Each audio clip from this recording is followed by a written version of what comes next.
Todo verdadero creyente se encuentra en un proceso de santificación a través del cual nos vamos pareciendo cada vez más al carácter, a la imagen de nuestro bendito Señor y Salvador Jesucristo, a la vez que vamos muriendo cada vez más a todas aquellas actitudes, a todos aquellos rasgos de carácter que son contrarios a nuestro Señor.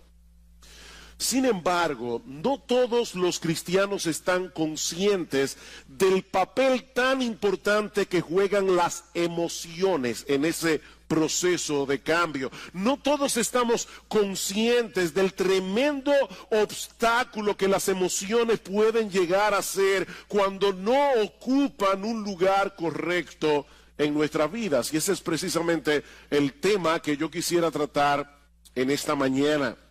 Las emociones y la santificación.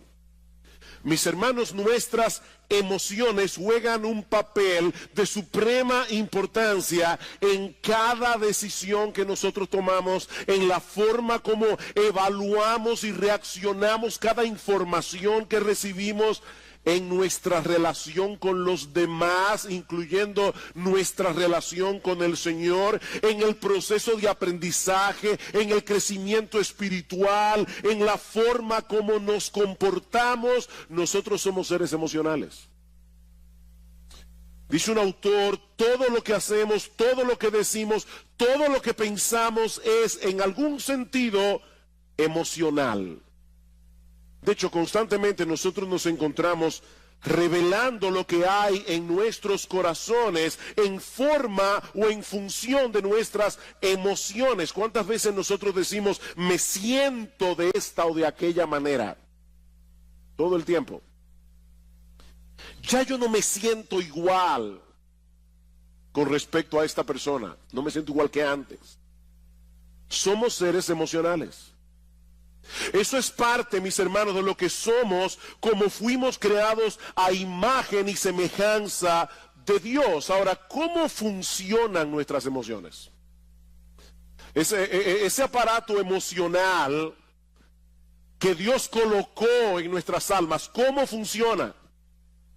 ¿Podemos nosotros ejercer algún tipo de control sobre nuestras emociones? ¿O somos más bien controlados por ellas? ¿Cómo debe ser la interacción entre nuestras emociones y nuestra razón? ¿Se han visto ustedes seguramente muchas veces en esta situación de saber con la cabeza que tienen que hacer algo, pero en el corazón no tener el menor deseo de hacerlo? ¿Cuál de las dos facultades debe ir sentada en el asiento del conductor?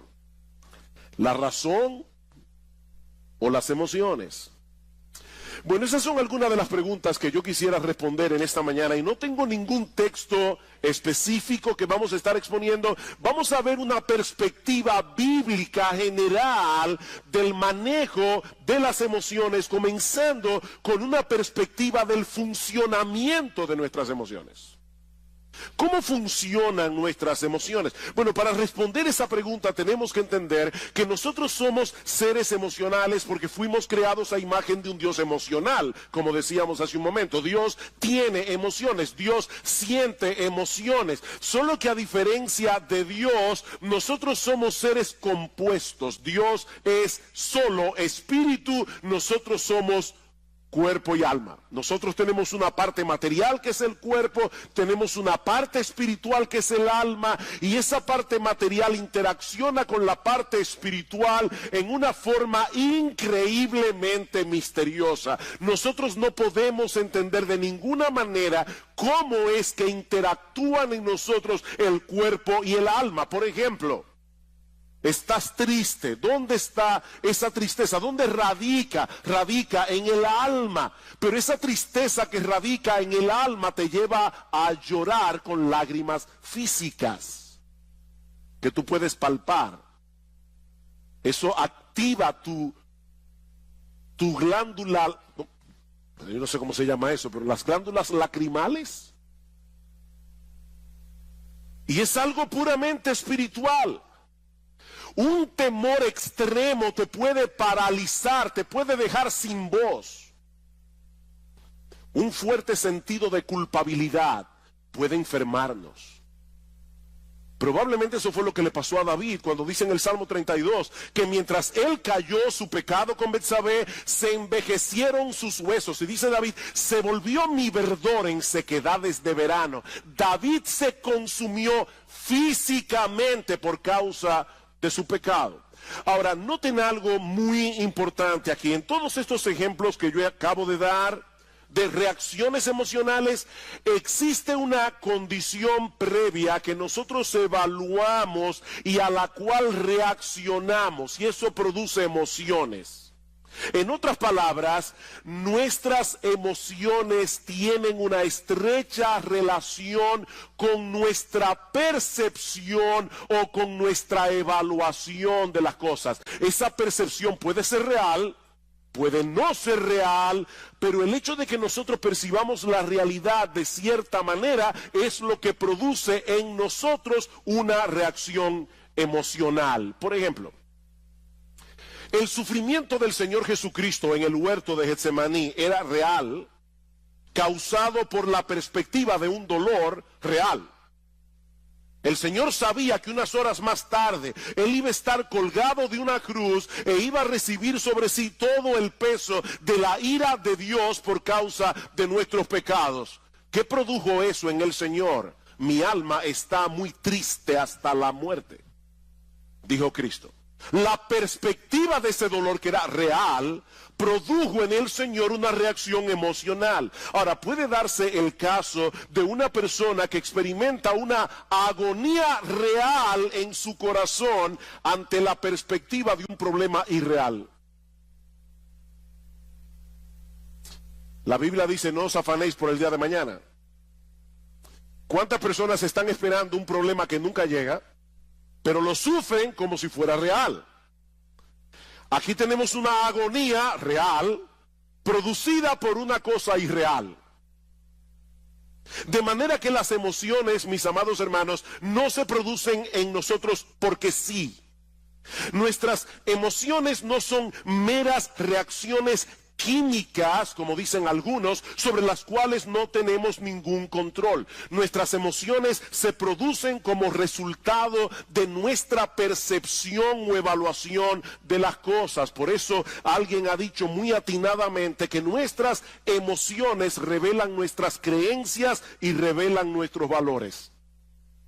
Nuestras emociones revelan nuestras creencias, revelan nuestros valores. Yo no tengo temor de perder aquello que a mis ojos tiene poco o ningún valor. Eso no me causa tristeza. Así que aquello que te causa una profunda tristeza es lo que revela dónde están tus valores. ¿Qué es lo que tú colocas por encima de lo demás? Yo no me airo por lo que no me importa. Las emociones siempre tienen un objeto en la mira que a nuestros ojos posee algún valor. Brian Borgman dice, por ejemplo, pensar en la ira no produce ira. Vamos a suponer que usted está en la universidad, están dando una clase sobre la ira. Eso no produce ira. Pero pensar en el aborto sí lo produce. ¿Se dan cuenta? Pensar en la ira no produce ira. Pensar en la injusticia del aborto sí produce ira, o debería producir ira.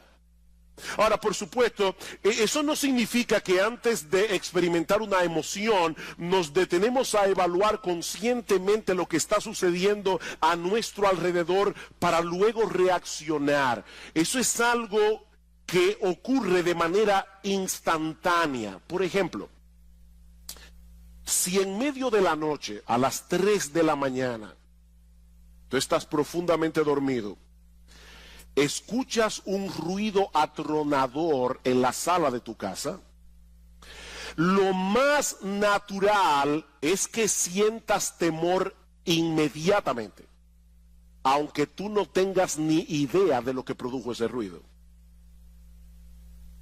Ese temor se produce por la percepción de que puedes estar en peligro. No es necesario que el peligro sea real. Tal vez fue que se cayó una lámpara, el gato la tumbó. Puede ser que no haya un ladrón en la casa. El peligro no es real. Pero basta con que tengamos la percepción de que podemos sufrir algún tipo de daño y eso va a disparar en nosotros la emoción del temor. Y lo mismo ocurre a la inversa. Un individuo puede estar tan seguro de que van a darle un aumento de sueldo que él ya lo está disfrutando sin tenerlo en la mano, aunque al otro día lo boten de la empresa. Y eso lamentablemente pasa muchas veces. O puede suceder que un individuo esté tan seguro de que la muchacha que le gusta le va a decir que sí, que él ya está experimentando la emoción de la boda. Pero resulta que ella le dice que no. Es así como funcionan nuestras emociones. El objeto de nuestra esperanza puede ser una mera ilusión, pero causa una emoción real. Ustedes recuerdan, luego de la victoria de Saúl contra el pueblo de Amalek, que Samuel mandó a llamar al rey Agag, a quien Saúl le había perdonado la vida, a pesar de que Dios le había dicho explícitamente que lo matara. Dice la Biblia en 1 de Samuel capítulo 15 versículo 32, que Agag vino delante de Samuel alegremente, pensando dentro de sí que el peligro había pasado. Unos minutos más tarde fue descuartizado. Su alegría fue real, pero su perspectiva de la realidad no lo era. Y eso nos lleva de la mano a nuestro segundo encabezado. Ya vimos, yo espero que se haya podido entender cómo funcionan las emociones, cómo se disparan las emociones. Bueno, veamos ahora en segundo lugar nuestra responsabilidad en el control de las emociones. Nuestra responsabilidad en el control de las emociones. Mis hermanos, si nosotros partimos de la presuposición de que nuestras emociones son impulsos primitivos o meras reacciones químicas sobre las cuales no tenemos ningún control, entonces nosotros no somos responsables por las emociones que experimentamos. Sin embargo, es interesante notar que en la Biblia Dios nos da órdenes muy precisas con respecto a las emociones que nosotros deberíamos sentir con respecto a ciertas cosas. Dios nos da órdenes emocionales. Por ejemplo, en Deuteronomio capítulo 6, versículo 5.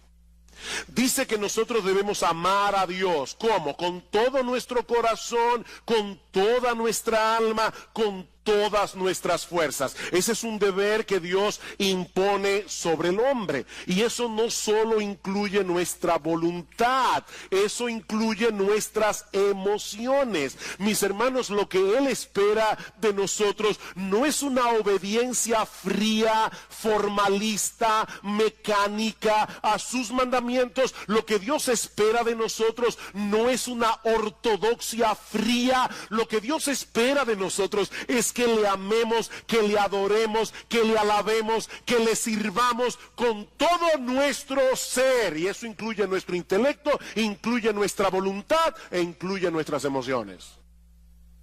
¿Qué dice el Salmo 100? Cantad alegres a Dios, habitantes de toda la tierra. Venid ante su presencia con regocijo. Nosotros debemos venir a la casa de Dios, debemos venir a encontrarnos con el pueblo de Dios y sobre todas las cosas debemos venir a la presencia de Dios con una expectativa de alegría. Ahora yo me imagino a algunos aquí pensando: pastor, pero es que yo no puedo darle una orden a mis emociones para sentir ciertas cosas o para dejar de sentir otras cosas. ¿Cómo yo hago eso? Y eso es verdad, en parte. Yo no puedo decirme a mí mismo, si estoy, ¿verdad?, frío, apático, y voy a la iglesia, vengo para la iglesia, yo no puedo decirme a mí mismo, voy a tener gozo voy a tener gozo, voy a tener gozo. De paso, eso suele matar el gozo. Cuando tú te levantas por la mañana y dices, yo tengo que tener gozo, eso no te va a producir gozo. Ahora, noten algo interesante en ese texto de Deuteronomio 6 que yo acabo de citar. Dice el Señor, amarás, ¿verdad? Amarás al Señor tu Dios con todo tu corazón, con toda tu alma, con toda tu mente. Y luego el pasaje continúa diciendo, y estas palabras que yo te mando hoy estarán sobre tu corazón, y las repetirás a tus hijos, y hablarás sobre ellas estando en tu casa y andando por el camino y al acostarte y cuando te levantes, y las atarás como una señal en tu mano y estarán como frontales entre tus ojos, y las escribirás en los postes de tu casa y en tus puertas. En otras palabras, ese amor de Dios se nutre del conocimiento que nosotros obtenemos acerca de Dios por medio de su revelación. Para amar a Dios con todo nuestro ser, alma, intelecto, voluntad, emociones, necesitamos información fidedigna acerca de Dios, una información que según este texto nosotros debemos traer continuamente a nuestras cabezas y a la mente de nuestros hijos. En otras palabras, hay una relación estrecha entre nuestras emociones y nuestro conocimiento. Hay una relación estrecha entre nuestras emociones y nuestro proceso de pensamiento. Por ejemplo, Salmo 18, versículos 1 al 3, dice el salmista, yo te amo, Jehová, fortaleza mía, Jehová, roca mía y castillo mío, mi libertador, Dios mío, fortaleza mía, en él confiaré, mi escudo y la fuerza de mi salvación, mi alto refugio. Invocaré a Jehová, quien es digno de ser alabado, y seré salvo de mis enemigos. Estas expresiones de amor de parte del salmista surgieron de una percepción adecuada de Dios, fruto de la percepción y del conocimiento verdadero que el salmista tenía acerca de Dios. Dios es un refugio, Dios es un castillo en el cual podemos escondernos en tiempos de aflicción. Y lo mismo podemos decir acerca del amor al prójimo. Los dos mandamientos más importantes son: amarás al Señor tu Dios y al prójimo como a ti mismo. Y eso incluye emociones de compasión, eso incluye emociones de misericordia. Ahora, ¿cómo surgen esas emociones en nosotros? Escuchen este pasaje en Levítico 19:33. Cuando el extranjero morare con vosotros en vuestra tierra, no le oprimiréis. Como a un natural de vosotros tendréis al extranjero que mora entre vosotros, y lo amarás como a ti mismo, porque extranjero fuisteis vosotros en la tierra de Egipto. ¿Se dieron cuenta de esa conexión? Lo amarás como a ti mismo, porque extranjeros fuisteis vosotros en la tierra de Egipto. En otras palabras, la memoria de sus penurias, cuando ellos eran extraños, extranjeros y esclavos en Egipto, podía disponer sus corazones a experimentar misericordia y compasión por los extranjeros.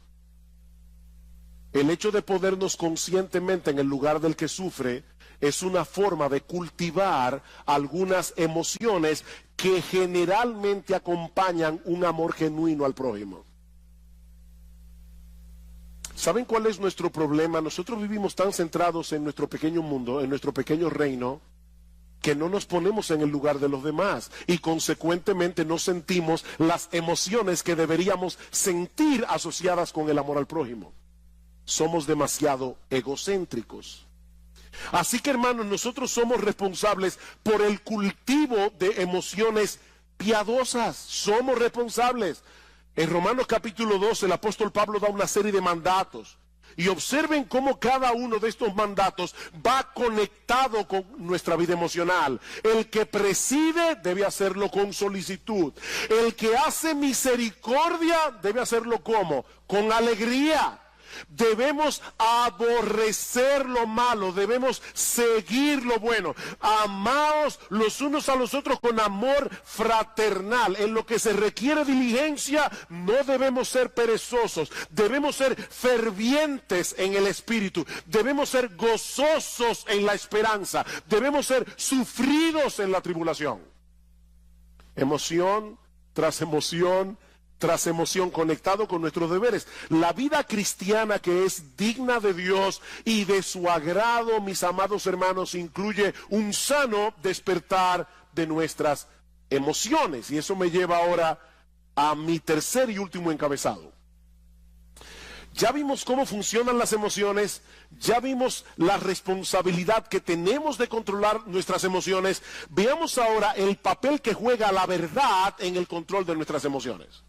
El papel que juega la verdad en el control de nuestras emociones. Ya hemos visto que las emociones tienen una estrecha relación con nuestro entendimiento, con nuestra evaluación de lo que percibimos. Por lo tanto, mis hermanos, los pensamientos con los que llenamos nuestras mentes, aquellos pensamientos que son el objeto de nuestra meditación, jugarán un papel de suprema importancia en las emociones que sentimos, para bien o para mal. Por eso Pablo dice en Romanos capítulo 12 que nosotros no debemos conformarnos a este siglo, sino que debemos ser transformados por medio de la renovación de nuestro entendimiento. El proceso de santificación en la vida cristiana tiene como centro operativo nuestro entendimiento, no nuestras emociones. ¿Oyeron eso, hermanos?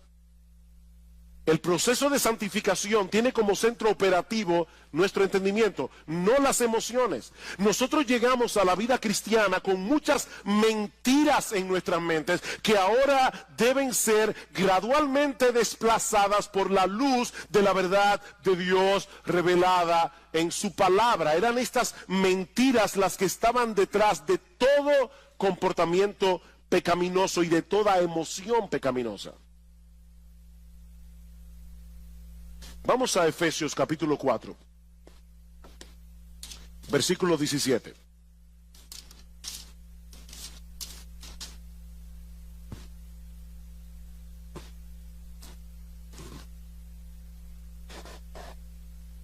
Dice Pablo, versículo 17, esto pues digo y requiero en el Señor, que ya no andéis como los otros gentiles que andan en la vanidad de su mente, teniendo el entendimiento entenebrecido, ajenos de la vida de Dios, por la ignorancia que en ellos hay, por la dureza de su corazón.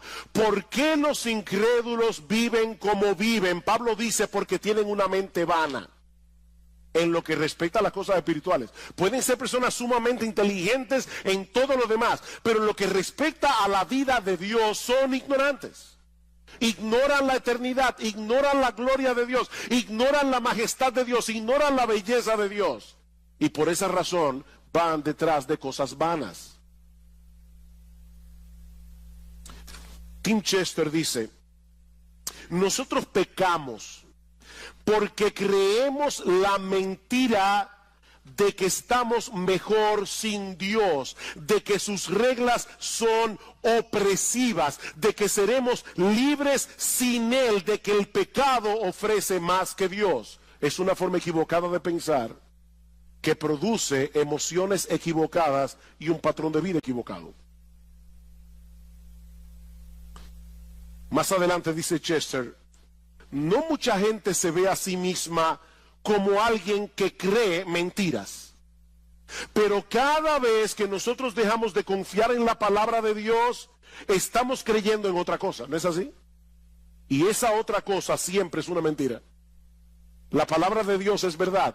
Todo lo que tú crees que es contrario a la palabra de Dios es una mentira. Y esa mentira va a producir en ti pecado.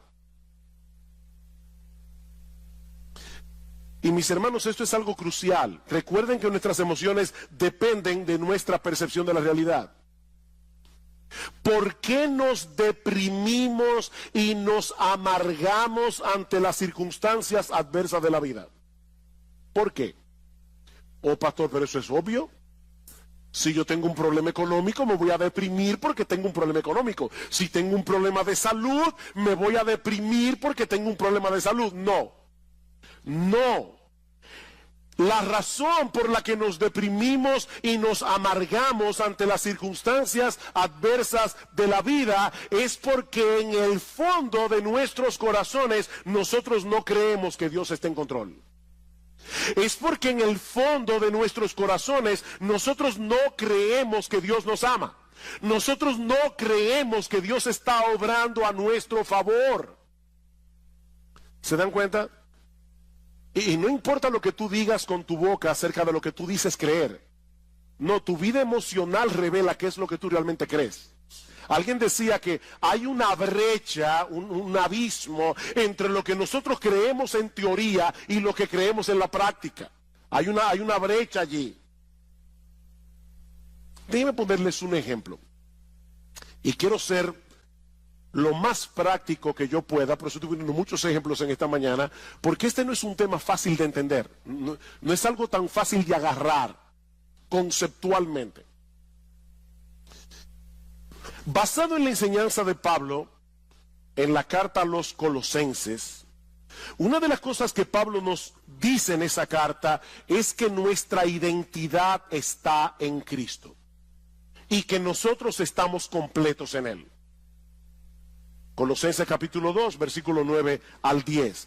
Eso quiere decir, mis amados hermanos, en términos bien prácticos, que nosotros no tenemos que tratar de probarle nada a nadie. Nosotros no tenemos que tratar de impresionar a nadie con nuestro desempeño, porque nuestra valía no depende de nosotros, depende únicamente de Cristo. Únicamente. De hecho, como decíamos cuando predicamos la serie de Colosenses, nosotros ni siquiera tenemos que tratar de impresionar a Dios, porque ya Jesús lo impresionó por nosotros. Ahora bien, un creyente puede estar aquí hoy en la mañana escuchando esto que yo acabo de decir como una declaración, nuestra valía, nuestra identidad, todo está en Cristo, nosotros estamos completos en Cristo. Un creyente puede estar aquí hoy, ahora mismo, en esta mañana, y estar asintiendo a esta enseñanza bíblica con todas sus fuerzas. Si nuestra identidad está en Cristo, o como dice Pablo en el capítulo 3 de Colosenses, nuestra vida está escondida en Él. Pero resulta que mañana, cuando este individuo que está aquí sentado hoy llega a su trabajo, le dan la información de que él ha sido despedido. Era un trabajo muy bien remunerado en una empresa muy reconocida. Ahora, esta persona tiene buenos ahorros, ha recibido una abundante remuneración por sus prestaciones laborales. Sin embargo, ahora se siente profundamente abatido, profundamente deprimido, porque en su mente él ha perdido su razón de ser en la vida. Antes él era alguien, porque él trabajaba en esta empresa tan reconocida. Pero ahora él se siente como un don nadie, más digno de compasión que de respeto. ¿Saben por qué? Porque en la mente de ese individuo, no importa la teología que él decía con la boca, en la mente de este individuo, su identidad no depende de Cristo, depende de sus logros personales. Y eso le puede pasar a un padre. O sea, su identidad depende de que la gente lo reconozca como un buen padre. Una madre, su identidad depende de que la gente la reconozca como una buena madre. Y por supuesto, cuando sus hijos hacen una de las suyas, sobre todo públicamente, delante de todo el mundo, su universo se desmoronó, porque toda su identidad descansaba en esa identidad que esa persona había forjado. Ahora fíjense, este individuo que perdió el empleo, él sigue siendo cristiano, ¿verdad que sí? Él es creyente, solo que ahora es un creyente desempleado, de manera que su identidad primaria no ha cambiado, sigue siendo exactamente la misma. Él es un pecador salvado por gracia, justificado por la fe en la persona del Señor Jesucristo. El problema es que él todavía continúa sintiendo la necesidad de probar algo. No sé si se dan cuenta de lo que estoy tratando de explicar aquí. Él está tratando de probar algo, de justificarse ante los demás, o de justificarse ante sí mismo, cuando lo cierto es, mis amados hermanos, que nosotros no tenemos nada que probar. Cristo es nuestra identidad y eso no cambia con las circunstancias. ¿Ven ustedes, mis hermanos, cómo la mentira obra en nosotros? Así que si queremos ver cambios en nuestras vidas y llegar a ser emocionalmente estables, necesitamos que la verdad de Dios revelada en su palabra continúe desplazando las mentiras de nuestros corazones. Dice Tim Chester, la santificación consiste en hacer cada vez más pequeña la brecha que hay entre nuestra fe confesional y nuestra fe funcional. Nuestra fe confesional, lo que tú dices creer, tu teología, con lo que tú realmente crees en la práctica. Y más adelante, él añade, tratar de cambiar únicamente nuestra conducta no funciona, porque las mentiras que crearon esa conducta continúan allí todavía. Vamos al Salmo 119. Salmo 119. Ustedes conocen que este salmo tiene como tema central la palabra de Dios. Esto es un poema de amor a la palabra de Dios. ¿Qué dice el salmista en el Salmo 119? Versículo 25. Abatida hasta el polvo está mi alma. Vivifícame según tu palabra. ¿Qué puede sacarte de ese abatimiento? La verdad de la palabra de Dios. Versículo 28. Se deshace mi alma en ansiedad. ¿Qué debo hacer? ¿Tomar un ansiolítico? No, susténtame según tu palabra. Versículo 49. Acuérdate de la palabra dada a tu siervo, en la cual me has hecho esperar. Ella es mi consuelo en mi aflicción, porque tu dicho, lo que tú dices, Señor, que es la verdad verdadera, es lo que me ha vivificado. Versículo 92. Si tu ley no hubiese sido mi delicia, ya en mi aflicción hubiera perecido. Nunca jamás me olvidaré de tus mandamientos, porque con ellos me has vivificado, con la palabra de Dios. Versículo 111. Por heredad he tomado tus testimonios para siempre, porque son el gozo de mi corazón. Mis hermanos, ¿qué es lo que el salmista está diciendo aquí? Que es la verdad de Dios revelada en su palabra la que nos hace libres. Es la verdad de Dios revelada en su palabra la que nos consuela. Es la verdad de Dios revelada en su palabra la que levanta nuestra alma abatida. Es la verdad de Dios revelada en su palabra. Es el evangelio, mis hermanos, lo que nos hace libres. Es la verdad revelada en la palabra de Dios la que debe ir sentada en el asiento del conductor de nuestras vidas, no las emociones.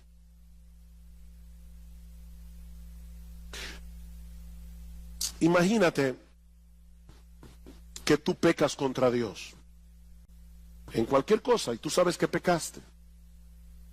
El Espíritu Santo te redarguye de pecado. Tú le pides perdón a Dios. Déjame hacerte una pregunta, que quiero que respondas allí donde estás en tu corazón. ¿Cuántas veces tú has pecado contra Dios, le has pedido perdón por tus pecados y sigues sintiéndote culpable? ¿Cuántas veces? ¿Cuántas veces tú pecas contra Dios pides perdón y todavía hay una voz dentro de ti que te dice, qué fácil. Después que hiciste lo que te dio la gana, ahora tú quieres venir delante de Dios para que te perdone. Aquí las emociones nos están traicionando. Porque la Biblia dice que si confesamos nuestros pecados, Él es fiel y justo para perdonar nuestros pecados y limpiarnos de toda maldad. ¿A quién tú le vas a creer? ¿A tu aparato emocional que te hace sentir no perdonado o a la promesa de Dios de que si confesamos nuestros pecados, Él es fiel y justo para perdonar nuestros pecados y limpiarnos de toda maldad? La palabra de Dios está por encima de nuestras emociones. Es que Dios ha dicho claramente que Él nos perdona cuando nosotros confesamos nuestros pecados. No debemos sentar las emociones en el asiento del conductor. Mis hermanos, si no nos mantenemos predicándonos a nosotros mismos estas verdades, no vamos a poder mantener un saludable control de nuestra vida emocional. Salmo 103, versículo 2. Estaba leyendo este salmo ayer. Bendice, alma mía, a Jehová, y bendiga todo mi ser su santo nombre. Bendice, alma mía, a Jehová, y no olvides ninguno de sus beneficios. Él es quien perdona todas tus iniquidades. Él es el que sana todas tus dolencias. Él es el que perdona todas tus iniquidades. Pero lamentablemente muchos creyentes olvidan este aspecto fundamental de la vida cristiana. Como dice Sinclair Ferguson, nuestro problema es que pensamos con nuestros sentimientos, no con la cabeza. Nosotros pensamos con el corazón, pensamos con los sentimientos. Tengo que poner otro ejemplo. ¿Qué debe hacer un creyente que no siente gozo en Dios? ¿Alguna vez has venido a la iglesia y estás cantando y tú tienes el corazón como un témpano de hielo? ¿Eso nunca te ha pasado? Te felicito. A mí me ha pasado. ¿Y saben qué es hablando en buen dominicano, lo que da más cuerda cuando uno está así? Tener un hermano al lado que está encendido en fuego. Uno está aquí tratando de alabar a Dios, pero uno sabe que está con el corazón como un témpano de hielo. Y el hermano que está aquí al lado, él está en el cielo. ¿Qué debe hacer un creyente en esa situación? Él debe, una de las cosas que él no debe hacer, es fingir una emoción que él no tiene. No hagas eso es mentira. Pero una de las cosas que tú debes hacer es recordarte a ti mismo que Dios sigue siendo nuestro gozo y aceptarlo por fe. Aunque en ese momento no estés sintiendo nada, Dios sigue siendo nuestro gozo y yo debo aceptarlo por fe. Tu gozo no va a retornar pensando en el gozo o deseando el gozo, sino enfocándote en las verdades acerca de Dios reveladas en su palabra. Es mirando a Dios, no al gozo. No persigas al gozo, persigue a Dios. ¿Cómo yo persigo a Dios? Enfocando mi mente en lo que Él me ha dicho que Él es en su palabra. Y yo voy a comenzar a recordar atributo tras atributo tras atributo de lo que Dios revela de sí mismo en su palabra hasta que mi corazón comience a arder otra vez. Y puede ser que eso no pase inmediatamente. Eso puede tomar horas, eso puede tomar días, pero nosotros vamos a estar luchando con el ángel hasta que Él nos bendiga. ¿Te sientes temeroso porque tú no tienes el control de muchas cosas que pueden ser una amenaza eventual en tu vida? Recuerda que nuestro Dios es grande y todopoderoso. Todas las cosas que existen fueron creadas por Él. Y Él está en control de todas y cada una de ellas. Dice en Mateo capítulo 10, versículo 29 al 31, que no se cae un pajarito del cielo sin que la voluntad de Dios así lo permita. ¿Saben lo que ocurre cuando no confiamos en el control soberano de Dios? Que entonces nosotros trataremos de asumir ese control en una forma pecaminosa, ya sea tratando de dominar por la fuerza a los demás o de manipularlos. La manipulación no es más que un intento de tomarle a Dios el control. Yo quiero controlar a las personas a mi alrededor. Otro ejemplo. ¿Te has dado cuenta que muchos de los pecados que nosotros cometemos tienen que ver con nuestro afán de obtener la aprobación de otros o por temor a que otros te rechacen? ¿Tú te has dado cuenta de ese movimiento de tu corazón? La Biblia le llama eso temor a los hombres. Y en Proverbios capítulo 29, versículo 25, dice que el temor a los hombres es como un lazo que nos esclaviza. Ese es un problema muy común que se manifiesta de muchas maneras. Por ejemplo, susceptibilidad a la presión de grupo. Necesitar que las personas me den algo, cariño, respeto, admiración, preocupación por nuestra autoestima, llenarte de compromisos porque no sabes decir que no. Eso es temor a los hombres. Pequeñas mentiras para lucir bien delante de los otros.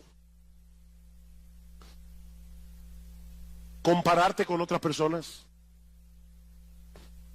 Sentir temor de compartir el evangelio, eso es temor a los hombres. ¿Cómo podemos lidiar adecuadamente con el temor a los hombres? Bueno, la psicología humanista nos aconseja aumentar nuestra autoestima y lamentablemente muchos creyentes han caído en esa trampa. Pero eso no resuelve el problema, sino que lo complica. Porque en realidad la baja autoestima no es otra cosa que una elevada autoestima disfrazada. ¿Tú oíste eso? La baja autoestima es una elevada autoestima disfrazada. Déjeme explicar eso, porque sé que veo la cara de algunos mirándome así como con una cara de signo de interrogación. Una persona puede ser muy tímida, le da temor abrir la boca, y algunos dicen, es que el pobre tiene una baja autoestima. No, no, no, no.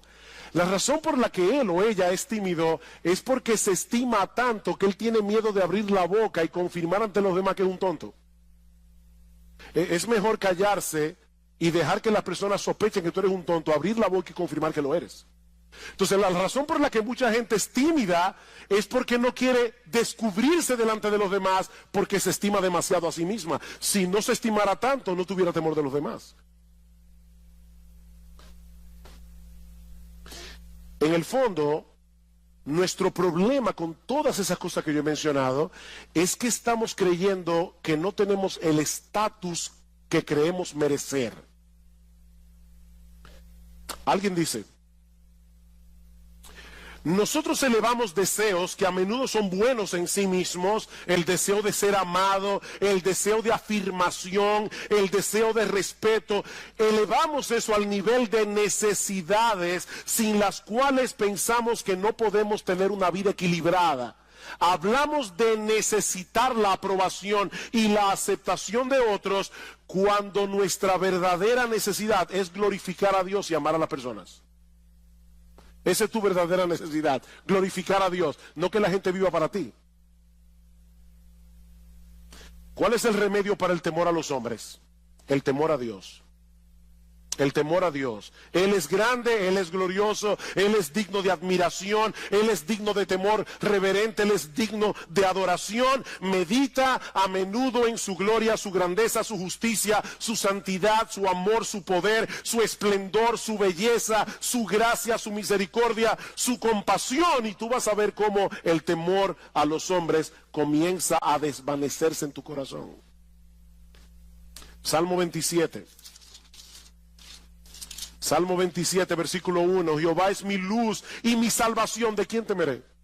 Jehová es mi luz y mi salvación, ¿de quién temeré? Jehová es la fortaleza de mi vida, ¿de quién he de atemorizarme? Cuando se juntaron contra mí los malignos, mis angustiadores y mis enemigos para comer mis carnes, ellos cayeron y tropezaron. Aunque un ejército acampe contra mí, no temerá mi corazón. Aunque contra mí se levante guerra, yo estaré confiado. ¿Por qué? Porque Jehová es mi luz y mi salvación. Imagínate ese Dios al lado de la persona a la que tú le temes, y lo vas a ver como una pulga. ¿Te sientes atraído por las cosas de este mundo? Y se te está haciendo difícil decir que no a esas cosas porque te prometen emociones como deleites, placer, alegría. Una vez más, mis amados hermanos, la respuesta de la Biblia no es escoger entre un santo aburrimiento y un pecado entretenido. No. La Biblia nos invita más bien a buscar ese deleite, ese placer, esa alegría en el único lugar donde realmente puede ser hallado, en Dios mismo. En Dios mismo. ¿Recuerdan ustedes lo que Cristo le dijo a la mujer samaritana? El que bebiere de esta agua volverá a tener sed, mas el que bebiere del agua que yo le daré no tendrá sed jamás, sino que será en él una fuente de agua que salte para vida eterna. ¿Qué es esa fuente de agua? ¿Saben qué es esa fuente de agua? Dios mismo. Es el Espíritu Santo morando en nuestro interior. ¿Y cómo lo sabemos? Porque más adelante en Juan capítulo 7, versículo 37 al 38, escuchen lo que dice el Señor Jesucristo. En el último y gran día de la fiesta, Jesús se puso en pie y alzó la voz diciendo: si alguno tiene sed, venga a mí y beba. El que cree en mí, como dice la Escritura, de su interior correrán ríos de agua viva. ¿Qué le dijo a la samaritana? El que bebiere de esta agua volverá a tener sed. El que bebiera del agua que yo le daré no tendrá sed jamás, sino que será en él una fuente de agua que salte para vida eterna. ¿Cuál es esa fuente de agua? Versículo 39. Esto dijo del Espíritu que habrían de recibir los que creyesen en él. Es Dios por su Espíritu morando en nuestro corazón. Es una fuente de agua que salta para vida eterna. Los deleites de este mundo no perduran. Nosotros fuimos creados para disfrutar de un deleite más profundo y perdurable, el deleite de conocer a Dios y de tener comunión con Él. Alguien decía que cada vez que nosotros pecamos, es porque pensamos que el placer del pecado es real y que el gozo en Dios es insustancial o distante. Pero lo cierto es, oigan esto, hermano, porque es importante, es exactamente al revés. Cada gozo que experimentamos en esta vida es una sombra de la fuente de todo gozo, que es Dios mismo. Cada gozo que tú experimentas es una sombra del verdadero gozo que se encuentra en Dios. Y mis hermanos, yo podría continuar en esta mañana multiplicando los ejemplos, pero el tiempo se ha ido. Todos llegarían al mismo punto. Dios nos creó a su imagen y semejanza. Eso incluye nuestra facultad de experimentar emociones. Nuestra vida emocional fue diseñada originalmente para girar en torno a la persona de Dios y nadie más. Podemos disfrutar de un montón de cosas creadas por Él para nuestro deleite, pero si sustituimos a Dios por esas cosas, ya hemos caído en el pecado de la idolatría. Y la idolatría es blasfema, es dañina y es destructiva.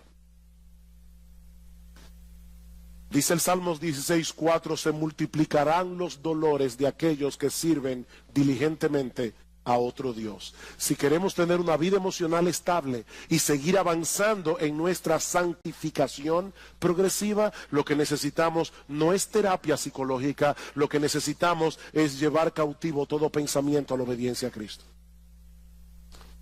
llenar nuestras mentes con la palabra de Dios y creer ciertamente lo que dice la palabra de Dios.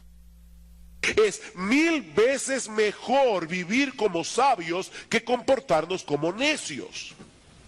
Ahora bien, es importante aclarar en este punto de mi mensaje en esta mañana que desde el punto de vista bíblico estas dos categorías de la sabiduría y la necedad no tienen nada que ver con nuestro coeficiente intelectual. Es decir, se puede ser muy inteligente y muy necio al mismo tiempo. De hecho, muchas personas con un alto coeficiente intelectual viven muy neciamente. ¿Qué es un necio según la Biblia? Bueno, es aquel individuo que es movido por las inclinaciones naturales de su corazón. Sus deseos y apetitos son tan determinantes que no les permiten a este hombre o a esta mujer actuar con prudencia y discernimiento. Hace unos meses atrás, un famoso cineasta dijo lo siguiente al tratar de explicar su relación adúltera con una de sus hijastras o con su hijastra. Él dijo: el corazón quiere lo que quiere. No hay lógica para estas cosas. Tú conoces a alguien y te enamoras de ella, eso es todo. Es a eso que la Biblia llama necedad. El corazón quiere lo que quiere. El necio es gobernado por sus deseos y apetitos. El necio es impulsivo, arrogante, egocéntrico y a la corta o a la larga termina haciendo daño. Porque a él no le importan las consecuencias de sus actos. Dice en Proverbios capítulo 23, versículo 9, no hables a oídos del necio porque menospreciará la prudencia de tus razones. En otras palabras, tus argumentos pueden ser muy convincentes, pero el necio se mueve por sus apetitos, no por su razón. Así que la sabiduría es infinitamente superior a la necedad.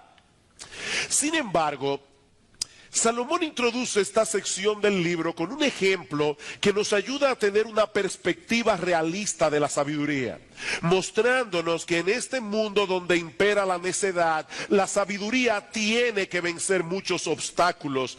Eclesiastés capítulo 9, versículo 13. También vi esta sabiduría debajo del sol, la cual me parece grande, una pequeña ciudad y pocos hombres en ella, y viene contra ella un gran rey, y la asedia, y levanta contra ella grandes baluartes, y se halla en ella un hombre pobre, sabio, el cual libra a la ciudad con su sabiduría, y nadie se acordaba de aquel hombre pobre. La historia que nosotros tenemos aquí es muy sencilla. Había una ciudad muy pequeña con muy pocos hombres para defenderla. De repente es asediada por un gran rey que levanta contra ella grandes baluartes. En lenguaje moderno, este rey tenía un enorme poderío militar. De manera que esta ciudad no tiene posibilidad alguna de salvarse humanamente hablando. Pero en ella vive un hombre pobre y sabio, que con su sabiduría libera la ciudad. Salomón no nos dice cómo lo hizo, sino que enfatiza más bien el hecho de que lo hizo, para mostrarnos el gran valor que tiene la sabiduría. De hecho, en el versículo 15, 2 veces se menciona que este hombre era pobre, para resaltar que no fue con sus recursos económicos que él libró la ciudad. No fue que él de repente tuvo dinero suficiente para contratar a un gran ejército, no. Él libró la ciudad con su sabiduría. Pero al mismo tiempo eso nos enseña, mis hermanos, que aunque la sabiduría es valiosa por sí misma, no siempre produce beneficios materiales. No todos los sabios son ricos. Y por supuesto, no todos los ricos son sabios. Ahora, ¿saben cómo respondió la ciudad al beneficio que recibió por la hazaña de este hombre? ¿Acaso celebró una fiesta en su honor o le construyó un monumento? No, la ciudad se olvidó de él, dice Salomón. Después que este hombre libró la ciudad, los ciudadanos siguieron adelante con su vida, de tal manera que poco tiempo después, dice en el versículo 15, ya nadie se acordaba de aquel hombre pobre. Decía Plutarco que hacerle favores a un ingrato era como perfumar a un muerto. Hacerle favores a un ingrato es como perfumar a un muerto. Mis hermanos, este es un mundo en el que las ofensas se recuerdan por muchos años y los beneficios recibidos se olvidan muy pronto. Este es un mundo de ingratos. Sin embargo, aun cuando la sabiduría no es apreciada ni recompensada apropiadamente en este mundo caído, Salomón quiere hacernos ver que sigue siendo una virtud de valor incalculable. Versículo 16, entonces dije yo, mejor es la sabiduría que la fuerza, aunque la ciencia del pobre sea menospreciada y no sean escuchadas sus palabras. Las palabras del sabio escuchadas en quietud son mejores que el clamor del Señor entre los necios. Es mejor ser un sabio que habla bajito a ser un ignorante y chillón. Salomón nos está presentando un contraste aquí entre el individuo necio que proclama a voz en cuello su necedad y aquel otro individuo humilde cuyas palabras expresadas serenamente no siempre son escuchadas. El hombre necio hace más ruido y precisamente por eso mucha gente lo sigue. Pero las palabras del sabio escuchadas en quietud son inmensamente más valiosas, aunque pocos le hagan caso. Versículo 18, mejor es la sabiduría que las armas de guerra, pero un pecador destruye mucho bien. Las moscas muertas hacen heder y dar mal olor al perfume del perfumista. Así una pequeña locura al que es estimado como sabio y honorable. Este es uno de los versículos más conocidos del libro de Eclesiastés y uno de los versículos más citados, sobre todo cuando una persona prominente, reconocida como sabia, hace algo escandaloso. Sin embargo, y lamento que para muchos esto va a ser algo decepcionante, pero es verdad que la reputación de un hombre sabio puede echarse a perder por un solo acto de locura. Eso es verdad.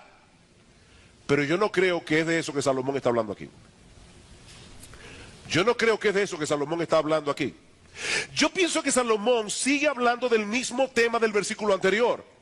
Un solo pecador destruye mucho bien. Escuchen la traducción de la Biblia de las Américas porque nos ayuda a ver mejor la conexión entre el versículo 18 del capítulo 9 y el versículo 1 del capítulo 10. Dice, las moscas muertas hacen que el ungüento del perfumista dé mal olor.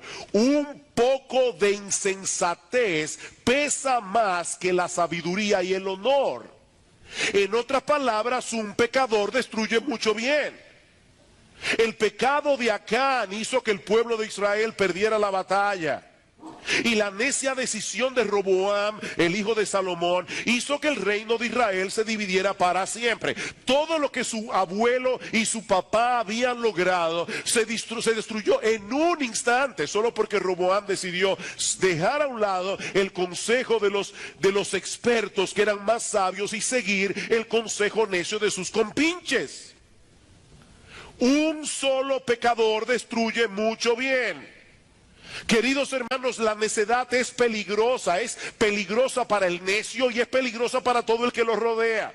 Y recuerden que aquí no estamos hablando de aquellos individuos que por su poca capacidad intelectual cometen errores. No, estamos hablando de aquellos que aunque tengan un gran coeficiente intelectual, debido a su egocentrismo, debido a su falta de disciplina, siguen los dictados de su corazón. La necedad es peligrosa. Y eso nos lleva a nuestro segundo encabezado. Ya Salomón nos ha mostrado una perspectiva realista de la sabiduría. Pero ahora quiere hacernos ver en qué consiste la necedad. Mis hermanos, ¿por qué los necios son necios? Esa es una pregunta interesante. Ya que la necedad es tan peligrosa, ¿por qué los necios son necios? Salomón responde, por la inclinación de sus corazones. Versículo 2 del capítulo 10. El corazón del sabio está a su mano derecha, mas el corazón del necio a su mano izquierda. Pastor, ¿hay algún problema en ser zurdo? Por supuesto que no.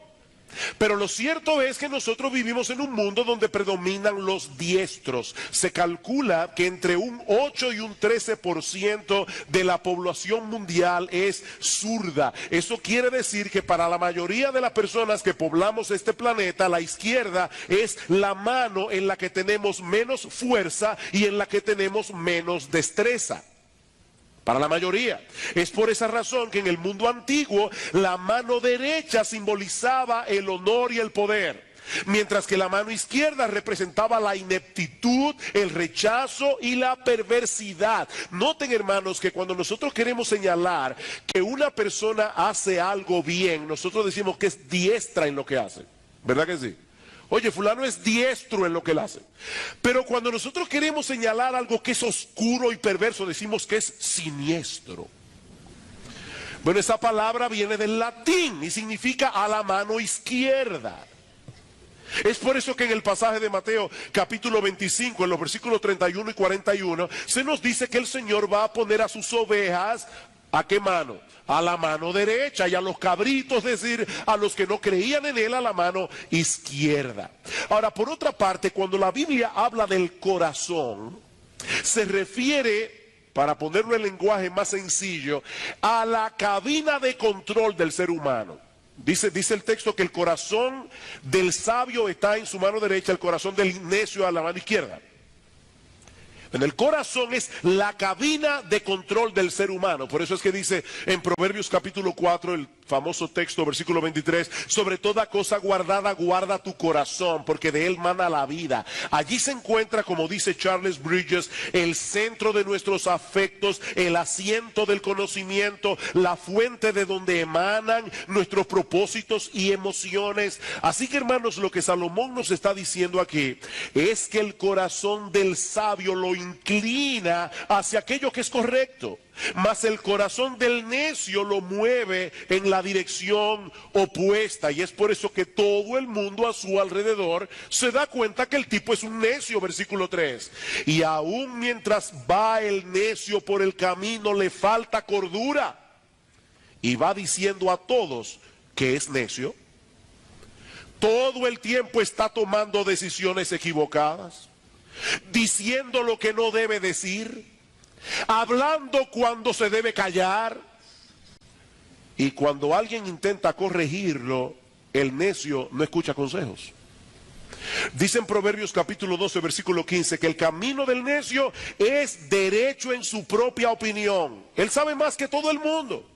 Su camino es derecho en su propia opinión, y precisamente por eso se meten muchos problemas, y eso nos lleva a nuestro tercer encabezado, los resultados de la necedad. A partir del versículo 4, Salomón nos comparte un conjunto de proverbios que a primera vista no parecen tener conexión entre sí. Pero cuando los miramos más detenidamente nos damos cuenta que todos ellos giran en torno a la necedad y a los resultados de la necedad en el gobierno, en el trabajo y en el hablar. Es de eso que Salomón está hablando aquí. Versículo 5. Hay un mal que he visto debajo del sol, a manera de error emanado del príncipe. Pastor, saltó el versículo 4. No se preocupe, vamos a llegar allí.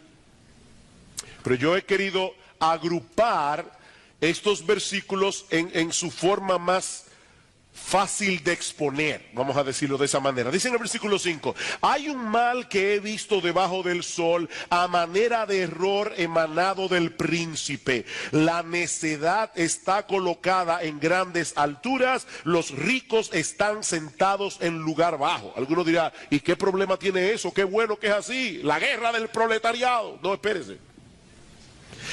Vi a siervos a caballo y príncipes que andaban como siervos sobre la tierra. En los días de Salomón, los pobres tenían muy poca oportunidad de prepararse adecuadamente para el gobierno de una nación.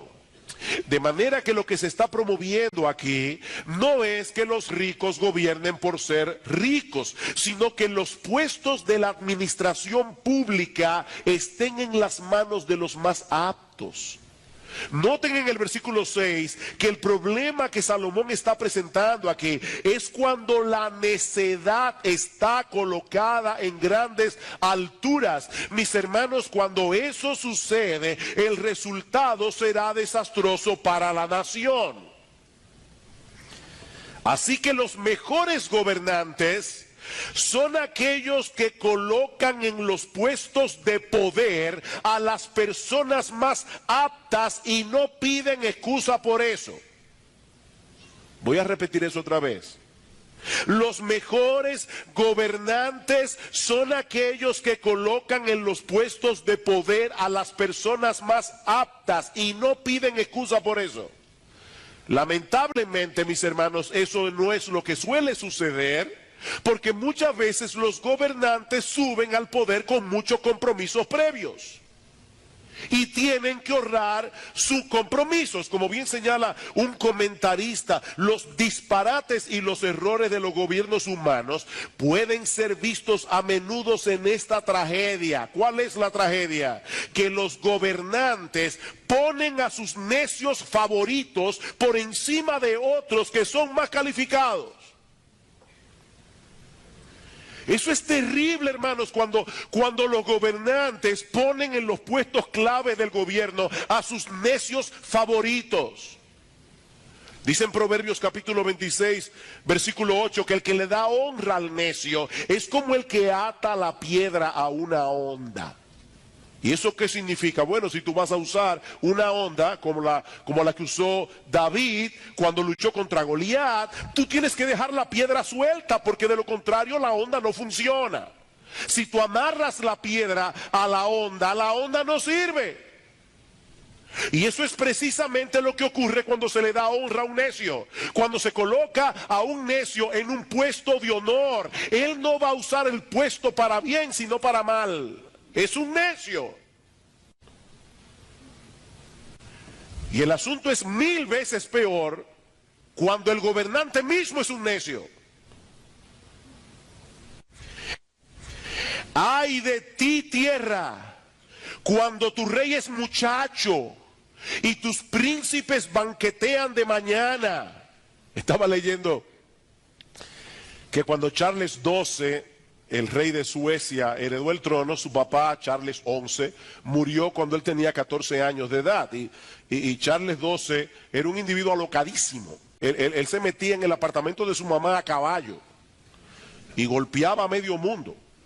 Y finalmente todos los pastores de Estocolmo se pusieron de acuerdo para predicar en el mismo domingo de Eclesiastés 10:16. El mismo domingo, en todas las iglesias. ¡Ay de ti, tierra, cuando tu rey es muchacho y tus príncipes banquetean de mañana! Bienaventurada tu tierra cuando tu rey es hijo de nobles y tus príncipes comen a su hora para reponer sus fuerzas y no para beber.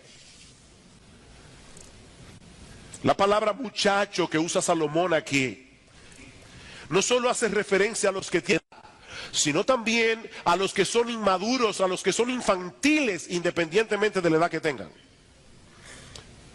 Josías comenzó a reinar cuando tenía 16 años y fue uno de los mejores reyes que tuvo Israel.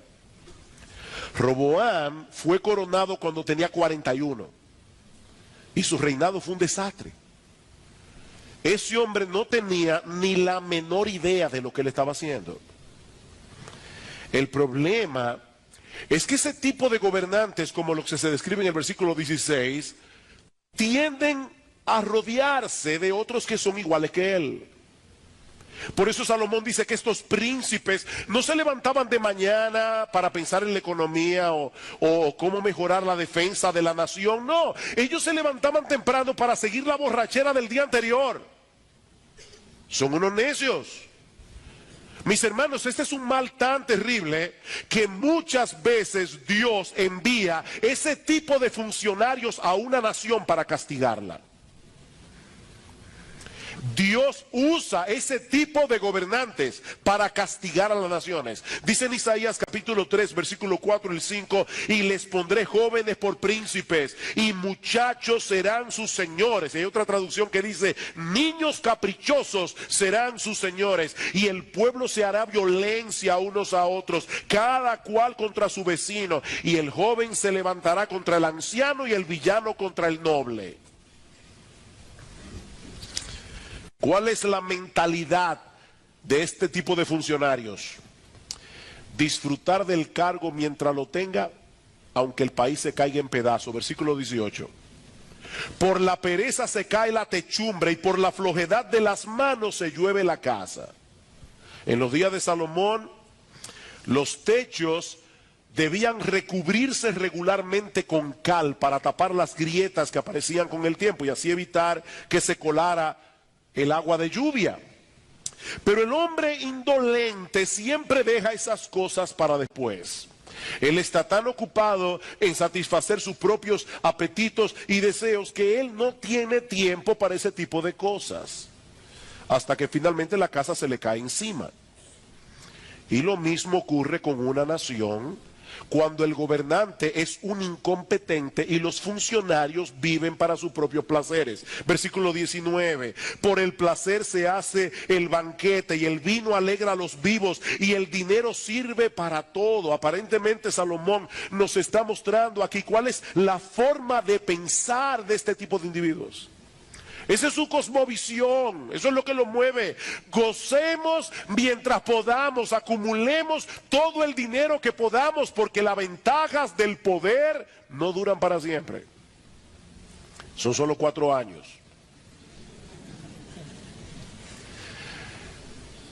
Cuando yo estaba estudiando este pasaje, pensé, ay, qué bueno es saber que la historia humana termina en el tribunal de Dios. Qué tranquilidad saber que la historia termina en un juicio y que en esa corte no se hace acepción de personas. Dice Juan que él vio en una visión en el día del juicio a todos los muertos, grandes y pequeños, de pie ante Dios. Allí no importa el título, la cuenta bancaria, si es en dólares, si es en pesos, si es en yen, si es en euro. Todos los muertos, grandes y pequeños, de pie ante Dios. Ahora, en lo que llega a esa hora, Salomón nos aconseja que nos comportemos con prudencia y dominio propio, sobre todo cuando tengamos que lidiar con autoridades caprichosas y soberbias. Versículo 4, si el espíritu del príncipe se exaltare contra ti, no dejes tu lugar, porque la mansedumbre hará cesar grandes ofensas. Versículo 20, ni aun en tus pensamientos digas mal del rey, ni en lo secreto de tu cámara digas mal del rico, porque las aves del cielo llevarán la voz y las que tienen alas harán saber la palabra. Es decir, si tú no quieres que algo se sepa, no lo digas. No lo digas, que tú no sabes quién tiene un amigo que es amigo del amigo del amigo del funcionario. Eso es lo que Salomón está diciendo aquí. Y mis hermanos, debemos recordar que Salomón está pensando aquí en regímenes monárquicos, donde la autoridad del rey era casi absoluta. Nosotros vivimos en una democracia que provee mecanismos legítimos para manifestar nuestro desacuerdo con las decisiones, con las políticas del gobierno, y cada 4 años tenemos la oportunidad de elegir otros gobernantes. Aunque a veces eso no ayuda mucho, pero decía Winston Churchill que la democracia es el peor sistema de gobierno diseñado por el hombre, con la excepción de todos los demás sistemas que se han probado de vez en cuando. En otras palabras, no existe ningún sistema de gobierno perfecto, por el simple hecho de que el hombre no es perfecto. Ahora, yo prefiero vivir en una democracia que vivir en una dictadura. Gracias al Señor, hermano, que vivimos en una democracia y no en una dictadura. Porque probablemente yo no hubiera podido estar aquí libremente predicando de ese texto en la era de Trujillo. Eso también es una realidad. Sin embargo, aún así, aunque estamos en una democracia, debemos seguir el consejo de Salomón, sobre todo cuando tenemos que lidiar con aquellos que están en autoridad y no tienen un buen carácter. Y esto no solamente se aplica a nuestra relación con el gobierno, se aplica al hogar. Hay hermanas que están casadas con hombres que no tienen un buen carácter. Se aplica en el trabajo, hay personas que tienen jefes que no tienen un buen carácter. Esto se aplica en el gobierno, en la oficina. El punto es, mantén la calma, reacciona con mansedumbre, condúcete con precaución y nunca pierdas el control de ti mismo. Eso es lo que Salomón nos está diciendo aquí. Pero Salomón tiene otras cosas que decirnos acerca de la necedad y de sus peligros en muchas otras facetas y esferas de la vida humana. Versículos 8 y 9. El que hiciere hoyo caerá en él, y al que aportillare vallado le morderá la serpiente. Quien corta piedras se hiere con ellas, el que parte leña en ello peligra. ¿De qué está hablando aquí? De la necedad en el lugar de trabajo. La necedad en el lugar de trabajo. Aunque estos accidentes pueden ocurrirle a cualquiera, aunque sea sabio, el contexto de todo este pasaje es el de la superioridad de la sabiduría sobre la necedad, por lo que debemos llegar a la conclusión de que Salomón nos está mostrando en este pasaje los peligros a los que se exponen los necios por su falta de cuidado en la vida. Un individuo abre un hoyo en la tierra, tal vez para cazar animales, pero después no mira por dónde pisa y cae en el mismo hoyo que él abrió. Otro individuo está construyendo una verja de piedra, pero no pone atención a las pequeñas serpientes venenosas que abundan en Israel y que se escondían entre las grietas. Un descuido como ese podía ser mortal. Otro está cortando piedras y se corta él mismo con ellas. Y algo similar le pasa al que está partiendo leña. ¿Cuál es el punto, mis hermanos? El punto es que una pequeña necedad, una pequeña distracción puede tener resultados fatales. Y en el mejor de los casos, hacernos la vida más difícil. Versículo 10. Si se embotara el hierro y su filo no fuere amolado, hay que añadir entonces más fuerza. Pero la sabiduría es provechosa para dirigir. ¿Cómo piensa el necio? ¿Para qué perder el tiempo amolando el filo del hacha? Si comienzo más temprano, termino más temprano y voy a tener más tiempo para hacer lo que me dé la gana. Una vez oí que el colmo de un vago es levantarse bien temprano para tener más tiempo sin hacer nada. O sea, este individuo está mirando el reloj. Él quiere rápidamente irse a hacer lo que él quiere. ¿Para qué perder el tiempo amolando el hacha? De paso, muchos estudiantes les pasa algo similar. Ellos deciden perder el tiempo durante su preparación académica, nunca terminan la carrera o la terminan mal y eso se convierte en un problema para el resto de su vida. Ellos no querían amolar el hacha. En el versículo 11 encontramos un ejemplo similar. Si muerde la serpiente antes de ser encantada, de nada sirve el encantador. Seguramente muchos de ustedes han visto aquí a un encantador de serpiente, aunque sea verdad en películas.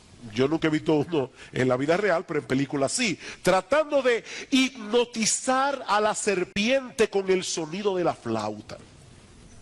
Bueno, la realidad es que la música tiene muy poco que ver con el supuesto encantamiento, porque las serpientes son sordas.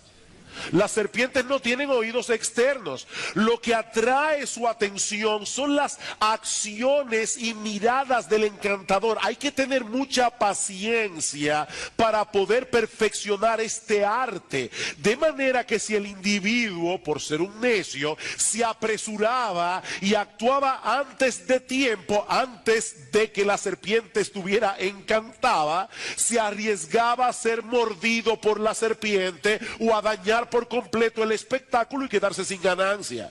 Todas estas historias nos llevan a la misma conclusión. Los necios actúan descuidada y apresuradamente y terminan haciéndose daño a sí mismos. Eso es lo que hace un necio. Mis hermanos, yo quiero insistir, la necedad es peligrosa. La necedad es dañina. Ahora, lo que más distingue al necio son sus palabras. Eso es lo más característico del necio. Versículo 12. Las palabras de la boca del sabio son llenas de gracia. Eso nos recuerda Efesios 4, ¿verdad? Que dice, ninguna palabra corrompida salga de vuestra boca, sino la que sea buena, la necesaria a fin de dar gracia a los oyentes. Hay palabras que corrompen. El chisme es una palabra corrompida. Por eso, hermanos, es mejor caer en manos de buitres y no en manos de un chismoso. Porque los buitres se comen a los muertos, los chismosos se comen a los vivos. Los chismosos son peores que los buitres. Personas que hablan con otras personas, lo que tiene que ver con otras personas. Eso es terrible. ¿Qué dice aquí? Las palabras de la boca del sabio son llenas de gracia, mas los labios del necio causan su propia ruina. Este es un tema recurrente en el libro de Proverbios y en el resto de la Biblia. El sabio y el necio se descubren en su hablar. Por eso es que dice la Biblia que aún el necio cuando calla pasa por sabio, porque nadie se da cuenta. Se descubren en su hablar. Mientras el sabio beneficia a todo el que lo escucha, el necio se consume a sí mismo por lo que habla, como lo traduce la Biblia de las Américas. Él se traga a sí mismo. Todo lo que dice de principio a fin es pura necedad. Versículo 13, el principio de las palabras de su boca es necedad, y el fin de su charla, nocivo desvarío. Más simple, él comienza hablando disparate y termina expulsando veneno. De principio a fin. Y lo más triste del caso es que él no para de hablar. El necio se siente impulsado a decir todo lo que le pasa por la cabeza. Es que yo soy sincero. No, tú eres un necio. Eso es necedad, versículo 14. El necio multiplica palabras, aunque no sabe lo que ha de ser, y quién le hará saber lo que después de él será. ¿De qué está hablando Salomón aquí? Que nadie sabe lo que va a suceder en el futuro. Nadie. Pero el necio habla como si fuera un experto en la materia. Él lo sabe todo. ¿Ustedes han visto esos individuos que siempre están haciendo proyecciones? Vaticinando lo que va a suceder. Él es un experto. Él cree conocer lo que nadie más conoce. Y de ese modo fastidia a todo el mundo con su erudición. Versículo 15. El trabajo de los necios los fatiga porque no saben por dónde ir a la ciudad. Hoy diríamos de un individuo así que se pierde en un ascensor. Pero aún así le encanta opinar de todo. Y sobre todo tener la última palabra. No importa de qué se esté hablando, de política, de economía, de teología. Él es un experto en todo. Él no para de hablar. Él domina la conversación. He ahí el retrato de un necio. Y es evidente, mis hermanos, que Salomón quiere lograr un impacto en nosotros. Él quiere movernos a buscar la sabiduría y a huir de la necedad. La pregunta es ¿cómo? ¿Cómo? ¿Cómo podemos librarnos de este mal? ¿Cómo podemos llegar a ser sabios y evitar la necedad? Bueno, eso es lo que yo quiero responder en los minutos que me quedan. Al inicio de este mensaje nosotros decíamos que un necio es aquel que es gobernado por sus deseos y por sus apetitos. Su deseo de tener lo que quiere y cuando lo quiere es tan determinante que no le permite ejercer discernimiento a la hora de actuar, a la hora de tomar una decisión, a la hora de abrir la boca. ¿Qué es lo que necesitamos entonces? Bueno, antes que nada, mis amados hermanos, amigos que están aquí en esta mañana, debemos reconocer nuestra propia necedad. Por ahí comienza.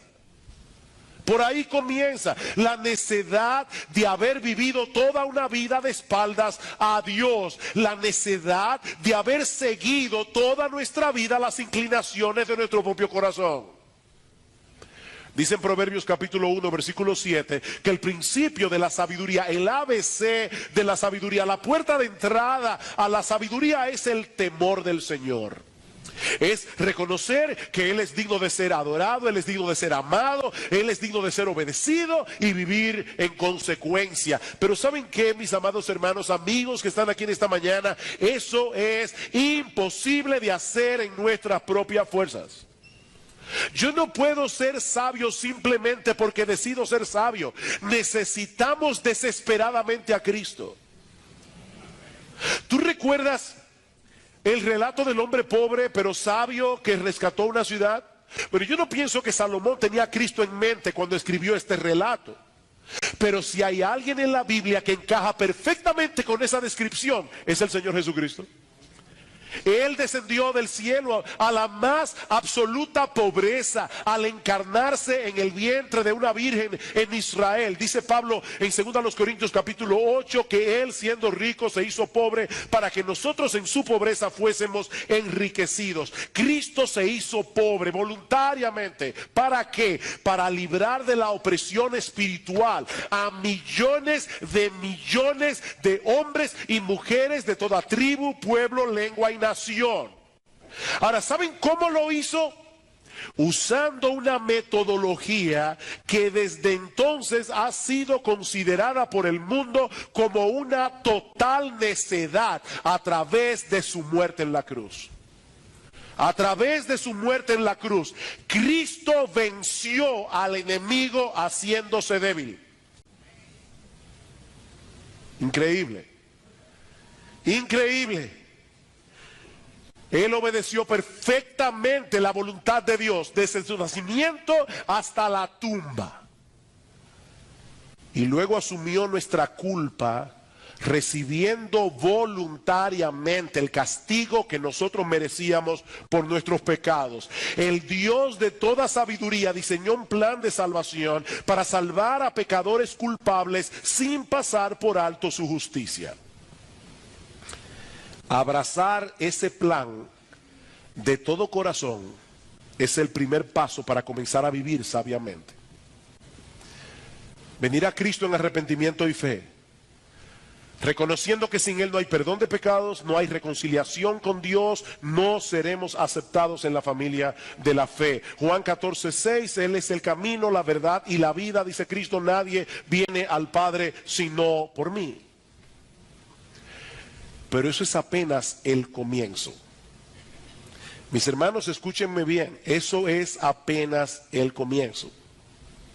A partir de ese momento el Señor te da su espíritu. ¿Para qué? Para que puedas entender su palabra.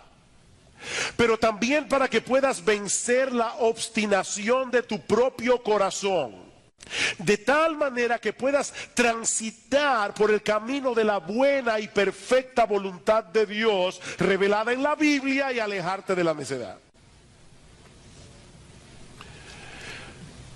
Volviendo a la conversación entre el espantapájaros y el hombre de hojalata, lo que la Biblia nos hace ver es que tener un buen cerebro no es suficiente. Tener un buen cerebro no es suficiente sin un corazón regenerado. Sin un corazón que ha sido transformado por el Espíritu Santo. Para formar a Cristo en nosotros. Mis hermanos, la obra de Dios no consiste en darnos un manual de sabiduría para que nosotros vivamos conforme al manual.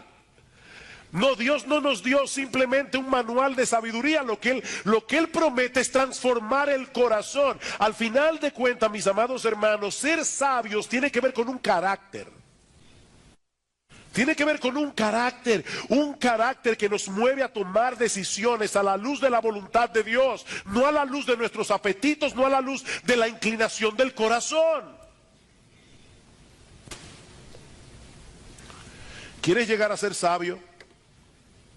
Escucha esta comparación con la que el Señor Jesucristo concluye el Sermón del Monte. Cualquiera pues que me oye estas palabras y las hace, le compararé a un hombre prudente que edificó su casa sobre la roca. Descendió lluvia, vinieron ríos, soplaron vientos, golpearon contra aquella casa y no cayó porque estaba fundada sobre la roca. Pero cualquiera que me oye estas palabras y no las hace, le compararé a un hombre insensato, un necio, que edificó su casa sobre la arena. Descendió lluvia, vinieron ríos, soplaron vientos y dieron con ímpetu contra aquella casa y cayó y fue grande su ruina. La enseñanza de este pasaje es muy sencilla. El hombre sabio es aquel que oye y practica las palabras de Jesús, mientras que el hombre necio es aquel que decide seguir los dictados de su corazón. Uno vivirá seguro y confiado aquí y ahora y por toda la eternidad, mientras que el otro terminará en una ruina total cuando tenga que presentarse delante de Dios a dar cuenta de su vida sin estar debidamente preparado. Y ahora yo te pregunto, a creyentes, a aquellos que profesan ser creyentes y a los que no lo son, ¿cuál es la base sobre la cual estás tratando de construir tu vida? ¿Sobre la arena de tu propia decencia y de tus propias opiniones personales? ¿O sobre la roca firme de Jesús y su palabra? Ahora, no me malentiendan. No me malentiendan. Jesús no vino al mundo a dejarnos un código de conducta que debemos tratar de obedecer para poder llegar al cielo. Él no vino a eso. No, Él vino más bien a llevar a cabo una gran obra de salvación a favor de un montón de hombres y mujeres que no podíamos seguir ese código de conducta para llegar al cielo. Espero eso se haya entendido. Él no vino a dejarnos un código de conducta. Él vino a salvarnos porque nosotros no podíamos seguir ese código de conducta. Mi amigo, nadie se salvará por vivir a la luz de las enseñanzas de Cristo. Nadie se salvará por vivir a la luz de las enseñanzas de Cristo, porque eso es imposible de hacer en nuestras propias fuerzas. Pero cuando Jesús salva a un pecador de pura gracia y solo por medio de la fe, entonces Él le sigue dando la gracia necesaria para andar en sabiduría, obedeciendo la voluntad revelada de Dios en su palabra, no perfectamente, pero sí sinceramente. Por eso es que Pablo dice en 1 Corintios 1:24 que Cristo es poder de Dios y sabiduría de Dios. Cristo es poder de Dios y sabiduría de Dios. Y en Colosenses capítulo 2 versículo 3 dice que en Él están escondidos todos los tesoros de la sabiduría y del conocimiento. Mi amigo, mi invitación en esta mañana es a que te aferres hoy a la sabiduría de Dios en Cristo, confiando únicamente en Él para el perdón de todos tus pecados, determinado a transitar por el camino de su voluntad revelada, no en tus propias fuerzas, sino por medio de la gracia que proviene de Él.